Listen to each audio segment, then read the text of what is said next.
Assalamualaikum warahmatullahi wabarakatuh. Bismillahirrahmanirrahim. Alhamdulillahi rabbil alamin. Sallallahu wasallam wa baraka ala rasulillahil amin wa ala alihi wa sahbihi ajma'in. Amma ba'du. Subhanaka la ilma lana illa ma 'allamtana innaka antal alimul hakim. Rabbi shrah li sadri wa yassir li amri wahlul 'uqdatam min lisani yafqahu qawli wasaddid lisani wahdi qalbi bihaqqi sayyidina Muhammad sallallahu alaihi wasallam. Hadratal muhtaramin, para jamaah yang dirahmati Allah Subhanahu wa taala, yang sama-sama kita muliakan sahibul bait malam hari ini, Bapak Ustadz Dono dan keluarga serta seluruh jamaah yang hadir. Mudah-mudahan perkumpulan kita ini mendapatkan ridho dari Allah Subhanahu wa taala.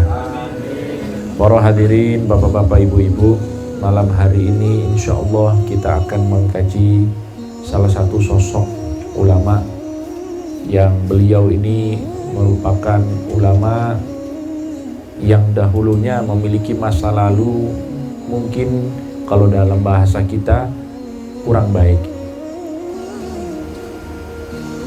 Dan perlu saya sampaikan bahwa ketika kita menceritakan keburukan orang, itu adalah dosa. Tapi ketika kita menceritakan keburukan orang yang soleh, itu dosanya lebih besar lagi. Tapi di sini tujuan kita untuk membaca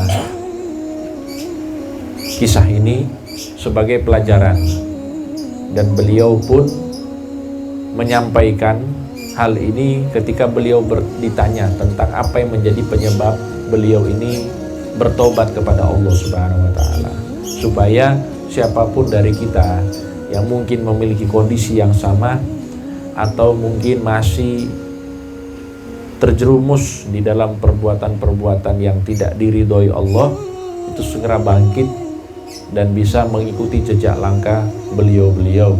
Sehingga seperti yang akan kita bahas malam hari ini, yaitu Imam Malik bin Dinar.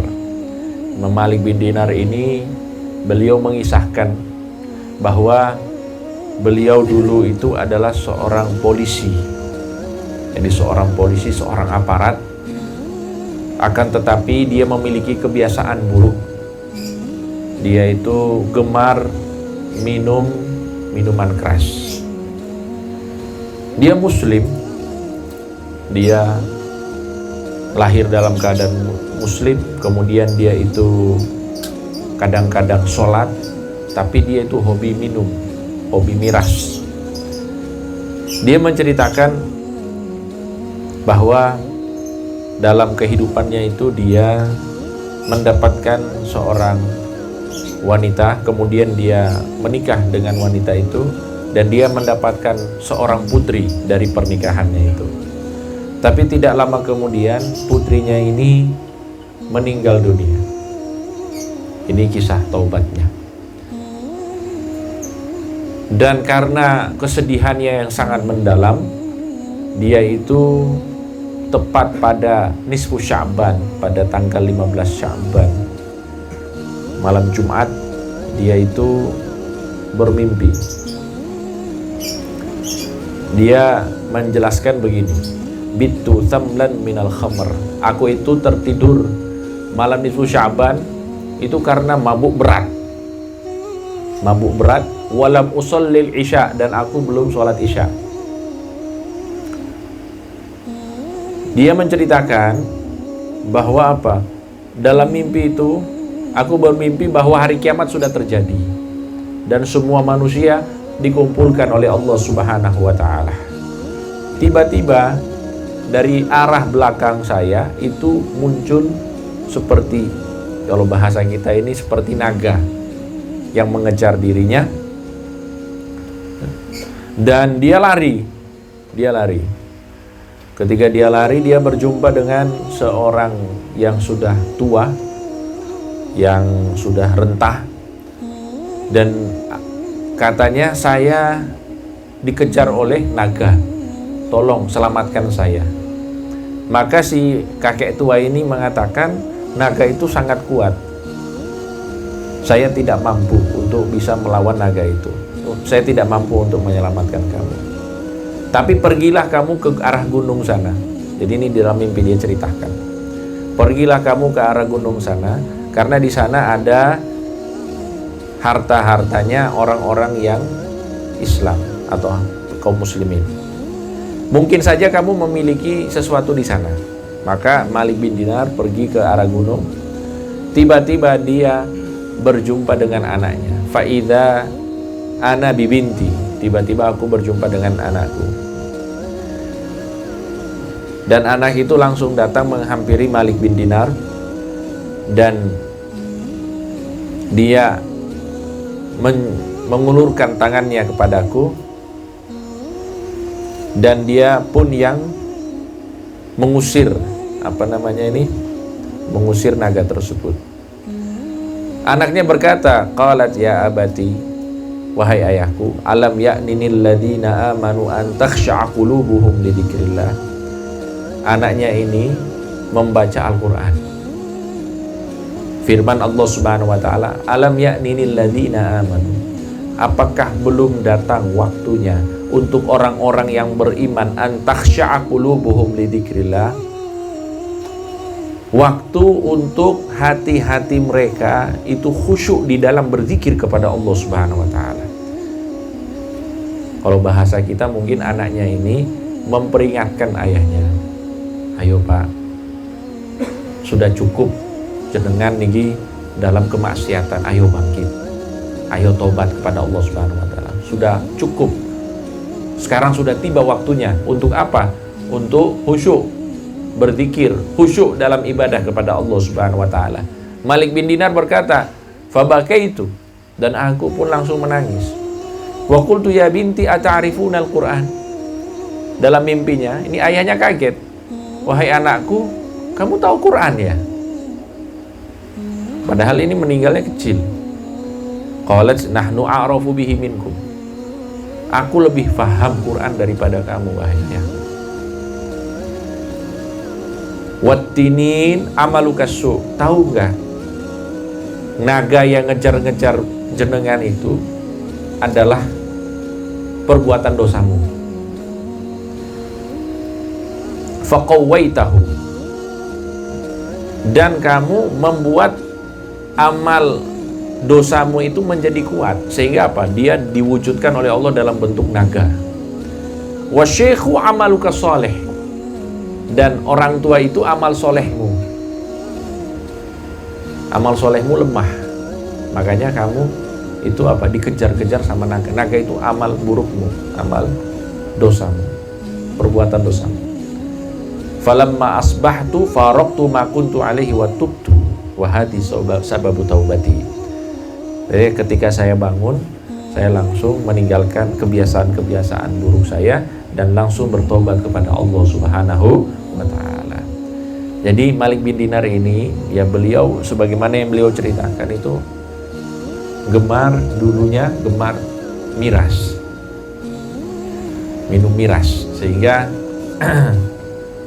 ini menjadi pelajaran kepada kita semuanya, bahwa seorang Malik bin Dinar yang mungkin memiliki masa lalu yang kurang baik itu bisa menjadi ulama besar dan bahkan menjadi walinya Allah Subhanahu wa taala. Kalau misalnya hal tersebut terbuka untuk Malik bin Dinar, maka untuk yang lainnya insya Allah juga tetap diberikan kesempatan oleh Allah Subhanahu wa taala. Mudah-mudahan kita menjadi orang-orang pilihan Allah Subhanahu wa taala. Hadirin yang dirahmati Allah, sekarang kita akan bahas di sini perkataan-perkataan hikmahnya Malik bin Dinar.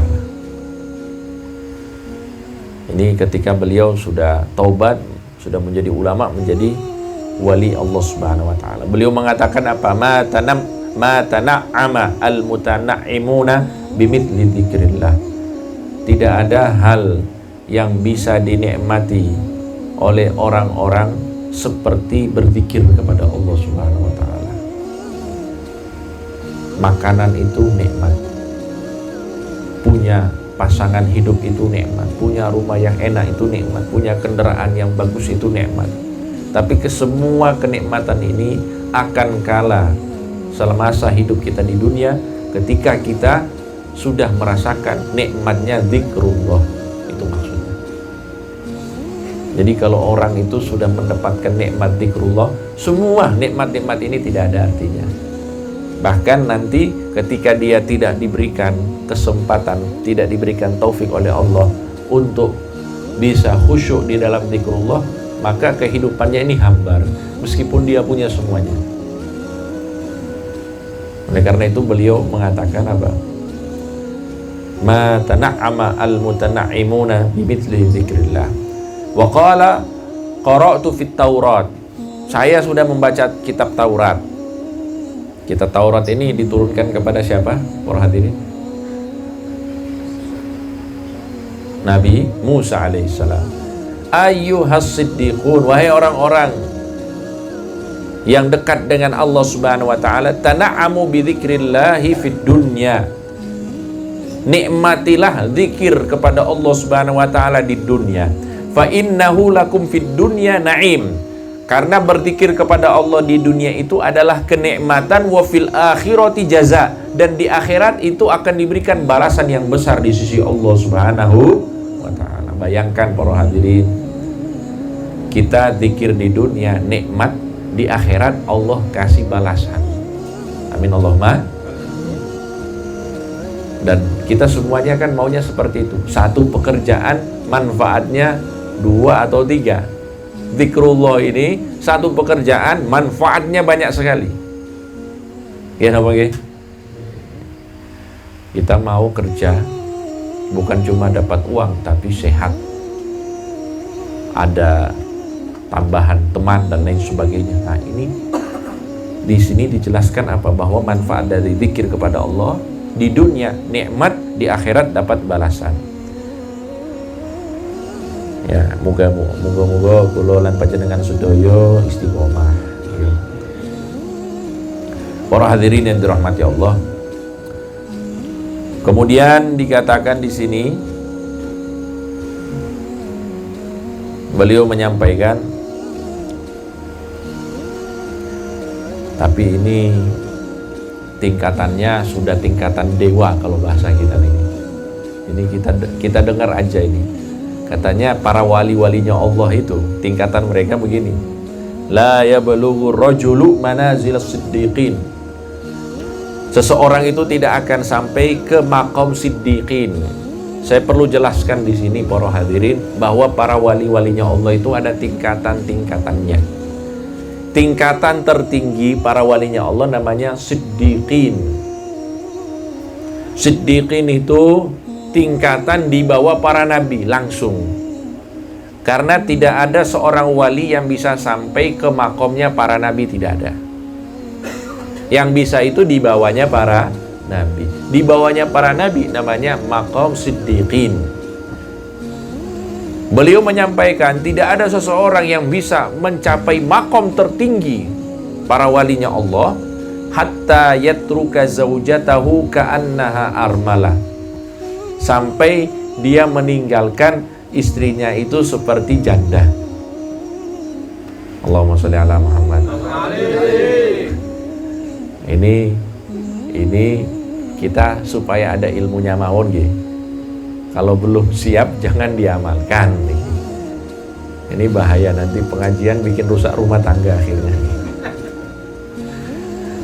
Jadi beliau ingin menggambarkan kepada kita apa? Bahwa inilah keadaan para siddiqin. Tidak ada lagi urusan mereka dengan kemaluannya. Jadi istri-istri mereka ini seperti janda.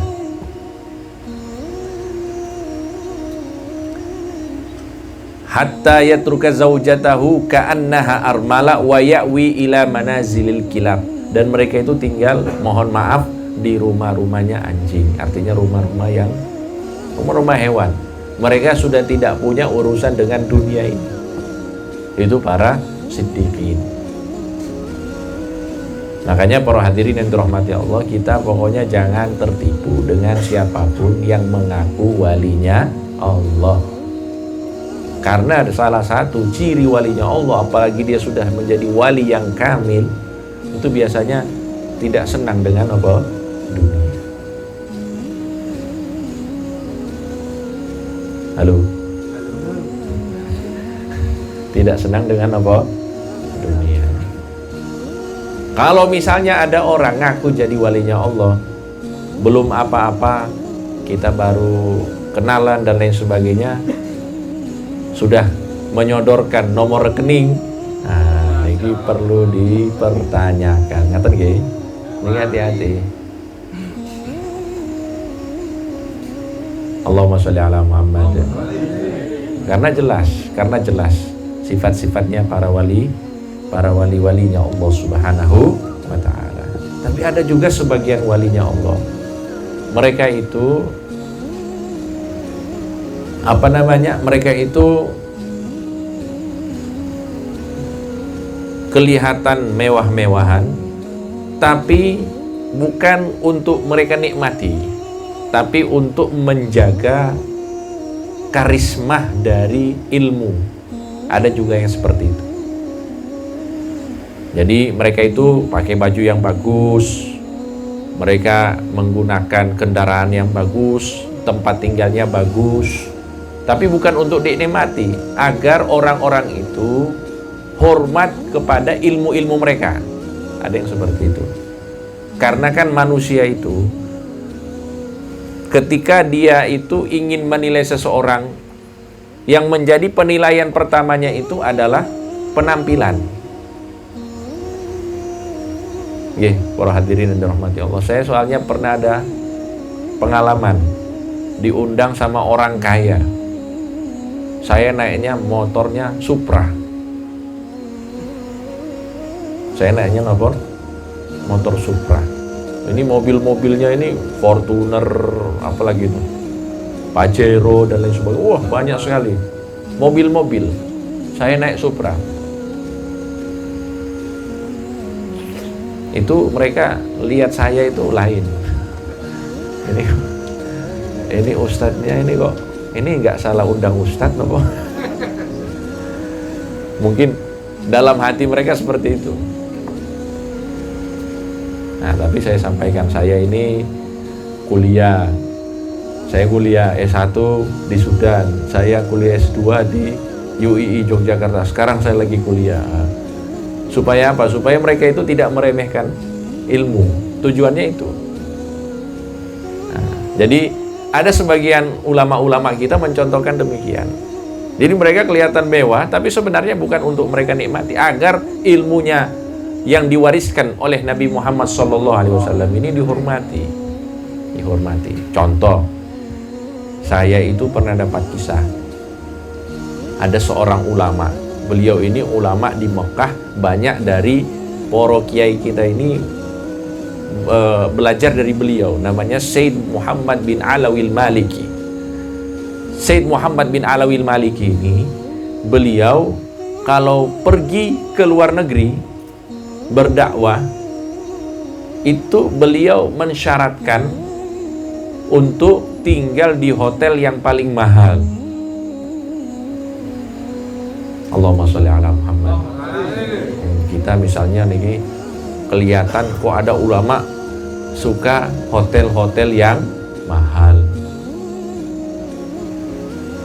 Ini pasti kan dalam hati kita mungkin, wah ini ahli dunia ini. Tidak mau yang hotel-hotel murahan, maunya yang mahal-mahal.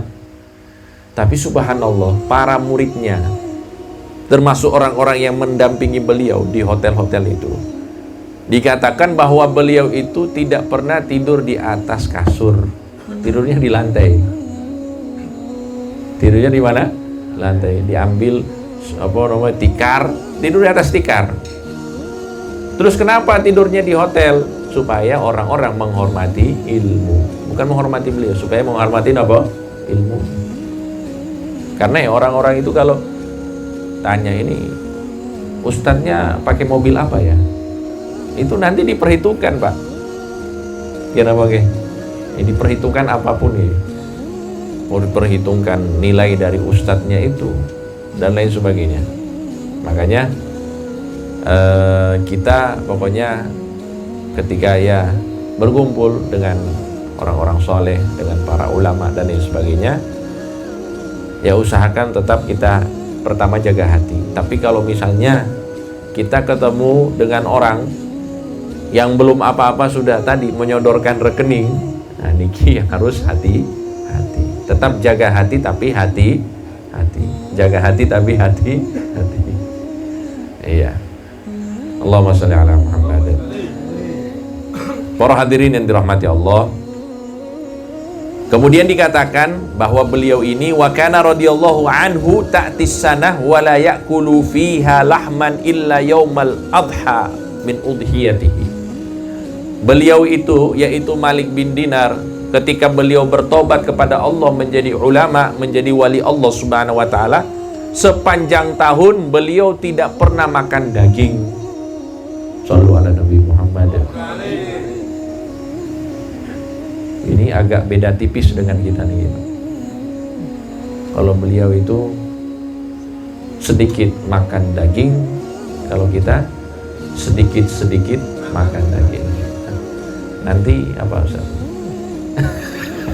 Enggak, intermezzo mawon ini. Jadi beliau itu tidak makan daging sepanjang tahun. Makannya kapan? Hari Raya Idul Adha. Yang dimakan daging siapa? Dagingnya sendiri. Daging apa? Kurbannya sendiri. Jadi beliau kurban, beliau makan dari daging kurbannya. Dan makannya itu bukan makan 1 ekor kambing. Makannya sedikit. Tabarrukan dari hewan kurban, selainnya disedekahkan di jalan Allah Subhanahu wa ta'ala. Nah, pertanyaannya, kita bisa nggak mengikuti model seperti ini?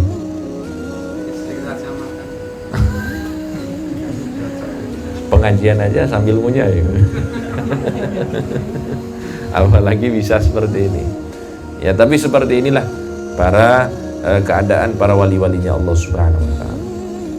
Oke, para hadirin dan dirahmati Allah.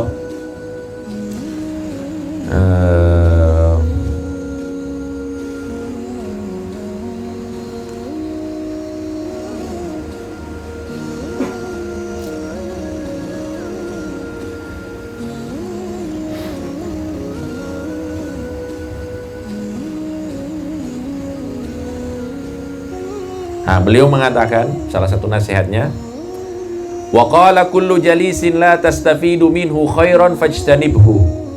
Setiap teman yang kamu tidak bisa mengambil kebaikan dari teman itu, hindari.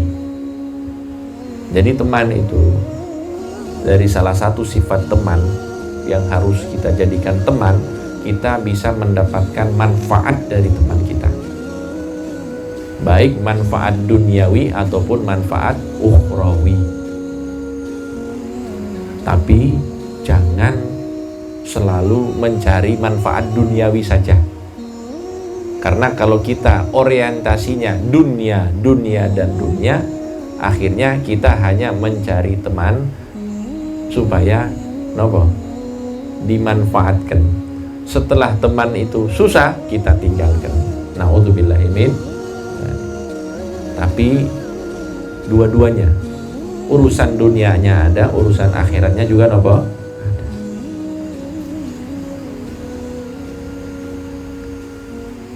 Ada nggak yang seperti itu? Teman itu ada pada saat senang, susahnya hilang.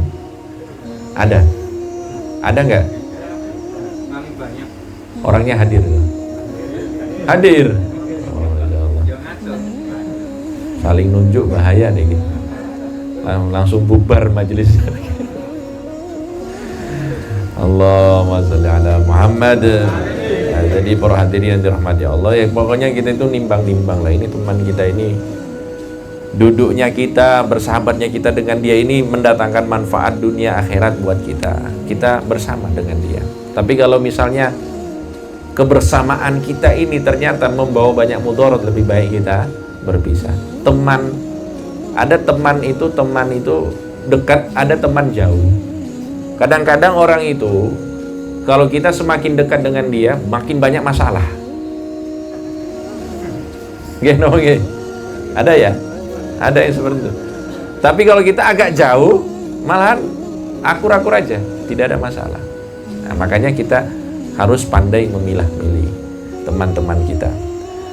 Wa qala idzal 'abdu ta'allama al-ilma liya'mala bihi. Apabila seorang hamba belajar ilmu untuk diamalkan, katsura ilmuhu, maka ilmunya akan banyak. Amin Allahumma. Nah, kita harapannya begitu. Kita berilmu supaya beramal, agar supaya amal kita, ilmu kita akan banyak. Wa idza ta'allama al-ilma li ghairi al-amal bihi zada fakhran. Kebalikan, orang yang belajar ilmu tujuannya bukan untuk beramal, maka yang bertambah bukan ilmunya, yang bertambah kesombongannya. Halo. Orang kalau belajar ilmu tujuannya apa? Halo. Orang berilmu, orang yang belajar niku tujuannya apa? Beramal. Mal ilmu illa lil amal bihi. Ilmu itu kita pelajari supaya kita amalkan. Kalau misalnya tujuan kita dari belajar bukan untuk beramal, hanya mengumpulkan ilmu, maka bukan ilmu yang banyak. Yang bertambah bukan ilmu, tapi yang bertambah apa? Kesombongannya. Jadi kalau misalnya ada orang yang berilmu sombong, oh berarti memang niatnya dari awal sudah salah. Ngaten nggih? Allahumma sholli ala Muhammad. Ya para hadirin yang dirahmati Allah, saya perhatikan ini sudah mulai banyak yang gelisah. Makanya saya, Pak Teguh aman. Nah, niki oh enggak ada. Jin korinnya mungkin yang ada. Nah, beliau menyampaikan begini, li'an yarudda rajulu dirhaman min haram khairun lahu min an yatasaddaqa bi mi'ati alf wa mi'ati alf. Masya Allah.